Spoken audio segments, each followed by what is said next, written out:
सुप्रभात मेरे प्यारे बच्चों। आज हम आपके परिवेश पुस्तक से अध्याय 5 प्रेरक प्रसंग पढ़ेंगे। बच्चों, प्रेरक प्रसंग का अर्थ होता है प्रेरणादायक कहानी। ऐसी कहानी जिसे सुनकर आप अपने जीवन में एक सकारात्मक बदलाव ला सकते हैं। बच्चों, आप इस अध्याय में देखोगे कि ऐसी 2 प्रेरणादायक कहानियों का संग्रह है। पहली कहानी सच्चाई और दूसरी विनम्रता। सच्चाई कहानी में आप बाल गंगाधर तिलक की बचपन की एक छोटी सी घटना को जानोगे। बाल गंगाधर तिलक के बारे में मैं विस्तार से आपको कहानी आरंभ करने से पहले बताऊंगी। और दूसरी कहानी विनम्रता में आप डॉक्टर राजेंद्र प्रसाद, जो हमारे देश के प्रथम राष्ट्रपति थे, उनके जीवन की एक घटना को जानोगे। बच्चों, आपके पाठ्य पुस्तक में ऐसी कहानियों को लिखने का एक ही उद्देश्य होता है कि आप इन कहानियों से और ऐसे महान व्यक्तियों के जीवन की घटनाओं से मिलने वाली शिक्षा को सुनकर आप अपने जीवन में भी एक बदलाव लाएं और उनसे शिक्षा लेकर आप भी देश के एक अच्छे नागरिक और एक अच्छे विद्यार्थी बने। तो बच्चों, मैं आपसे उम्मीद करती हूँ कि आप इस कहानी को सुनकर उनसे मिलने वाली शिक्षा को अपने जीवन में अमल करोगे और आप भी देश के एक अच्छे नागरिक बनोगे। तो आइए बच्चों, इस कहानी को सुनते हैं। हेलो बच्चों, सच्चाई शीर्षक कहानी में आप बाल गंगाधर तिलक की बचपन की एक छोटी सी घटना को जानोगे। बच्चों, कहानी आरंभ करने से पहले मैं आप लोगों को बाल गंगाधर तिलक के बारे में यानी उनके जीवन के बारे में कुछ बताना चाहती हूँ। बच्चों, बाल गंगाधर तिलक का नाम तो आपने सुना ही होगा। वे देश के एक महान स्वतंत्रता सेनानी और समाज सुधारक थे। उन्होंने अपनी निष्ठा, लगन, दृढ़ निश्चय, परिश्रम और साहस के बल पर देशवासियों को आज़ादी का पाठ पढ़ाया, यानी देशवासियों के हृदय में आज़ादी की भावना को जगाया। इसलिए सभी देशवासी तिलक जी को बहुत प्यार करते थे या रिस्पेक्ट करते थे, इज्जत करते थे। इसी कारण उन्हें लोकमान्य तिलक कहा जाने लगा। बाल गंगाधर तिलक को लोकमान्य तिलक क्यों कहा जाने लगा? क्योंकि देशवासी उन्हें बहुत प्यार करते थे, इज्जत करते थे। इस कारण उन्हें लोकमान्य तिलक कहा जाने लगा। ये स्वतंत्रता सेनानी होने के साथ साथ अच्छे अध्यापक, एक अच्छे शिक्षक थे और समाज सुधारक भी। उन दिनों समाज में बहुत सी बुराइयां और अंधविश्वास फैली हुई थी। उन बुराइयों और अंधविश्वास को मिटाने के लिए उन्होंने अपनी महत्वपूर्ण भूमिका निभाई थी। और उनकी एक विशेषता ये भी थी कि वे कभी झूठ नहीं बोलते थे, वे सदैव सत्य बोलते थे। तिलक ने ही देशवासियों को नारा दिया था, स्वराज्य मेरा जन्मसिद्ध अधिकार है। क्या नारा दिया था? स्वराज मेरा जन्मसिद्ध अधिकार है और मैं इसे लेकर रहूँगा।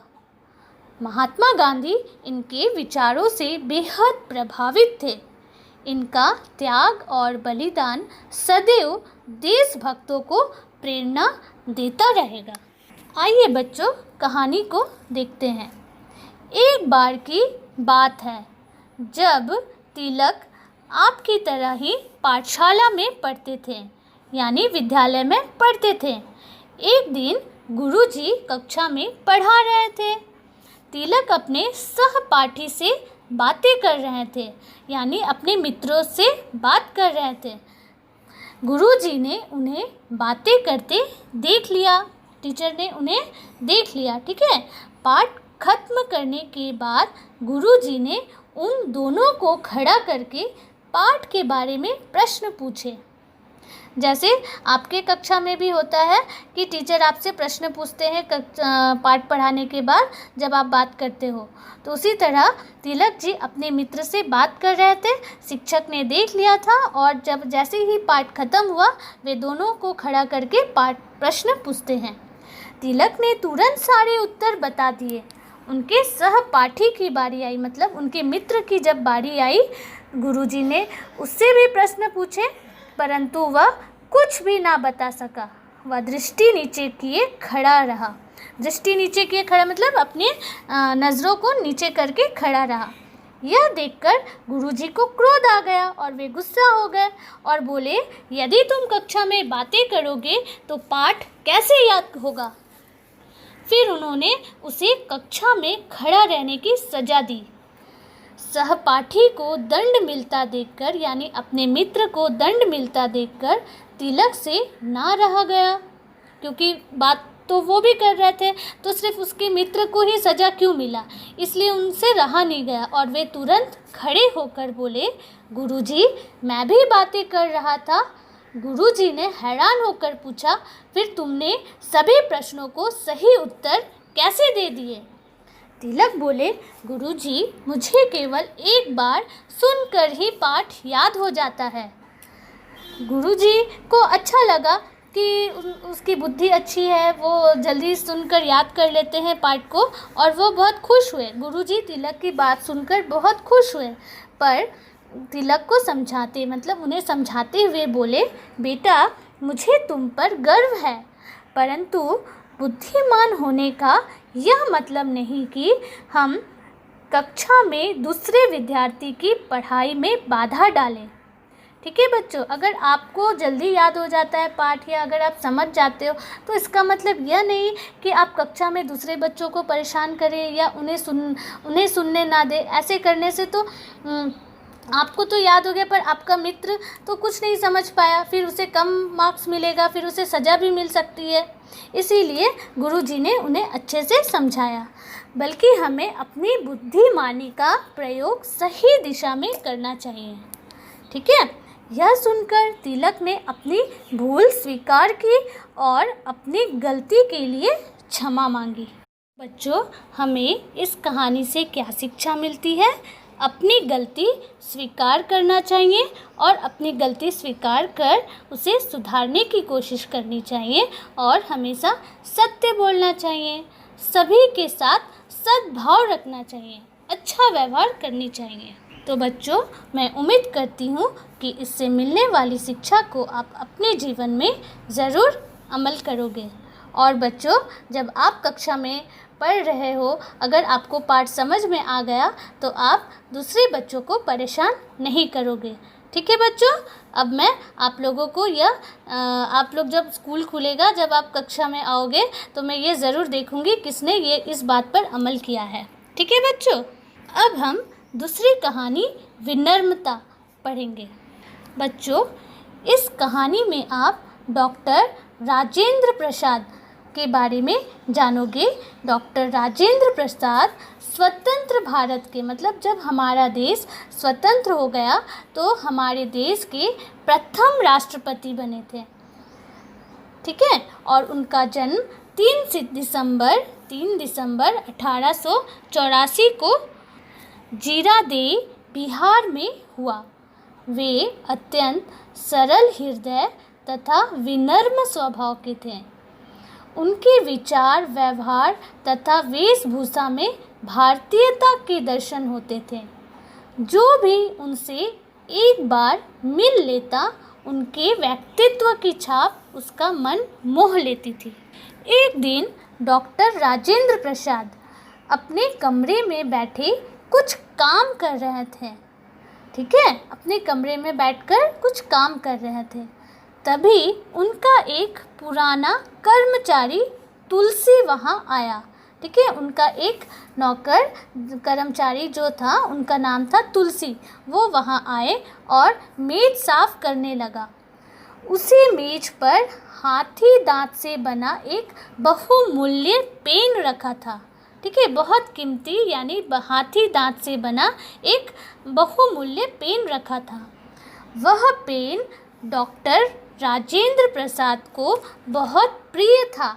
उन्हें बहुत प्रिय था, उनका बहुत फेवरेट था, क्योंकि वह पेन उन्हें किसी ने उपहार स्वरूप दिया था, क्योंकि वह उस पेन को उन्हें किसी ने गिफ्ट दिया था, उपहार स्वरूप दिया था।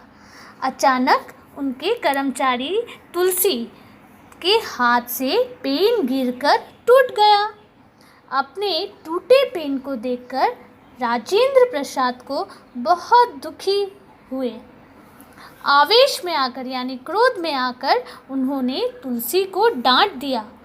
तुलसी चुपचाप दूसरे कमरे में चला गया, ठीक है। और वो अचानक जब देखे कि उनका सबसे उपहार स्वरूप जो पेन था वो गिरकर टूट गया, तो उन्हें बहुत क्रोध आया और वो तुलसी को ज़ोर से डांट दिए, और तुलसी जो थे वो चुपचाप दूसरे कमरे में चले गए।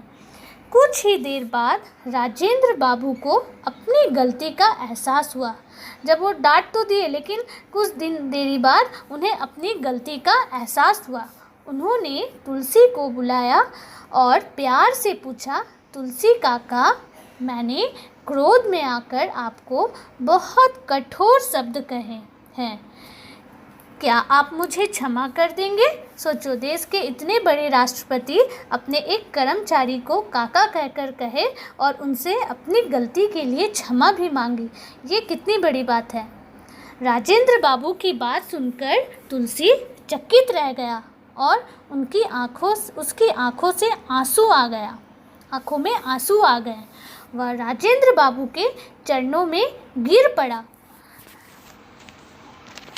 देखा बच्चों, देश के सर्वोच्च पद पर होने के बावजूद भी राजेंद्र प्रसाद में लेस मात्र मतलब तनिक भी घमंड ना था। वे सभी से बहुत प्रेम करते थे। सरलता और सज्जनता ही उनका सबसे बड़ा धन था। आज डॉक्टर राजेंद्र प्रसाद हम सबके बीच नहीं हैं, परंतु वे हमें सिखा गए कि हम चाहे कितने भी ऊंचे पद पर पहुंच जाएं, घमंड नहीं करना चाहिए। तो बच्चों, इस कहानी से हमें क्या शिक्षा मिलती है? पहली तो हमें घमंड नहीं करना चाहिए और हमारे अंदर विनम्रता की भावना रहनी चाहिए। हम चाहे जितने भी बड़े पद में पहुंच जाएं, उस पद का दुरुपयोग नहीं करना चाहिए और अपने से बड़ों के समक्ष हमेशा विनम्र होना चाहिए। अपनी किसी भी बात को आवेश में आकर नहीं बोलना चाहिए, विनम्रता के साथ कहनी चाहिए। ठीक है बच्चों, तो मैं उम्मीद करती हूँ कि आपके अंदर विनम्रता का गुण ज़रूर आएगा। धन्यवाद।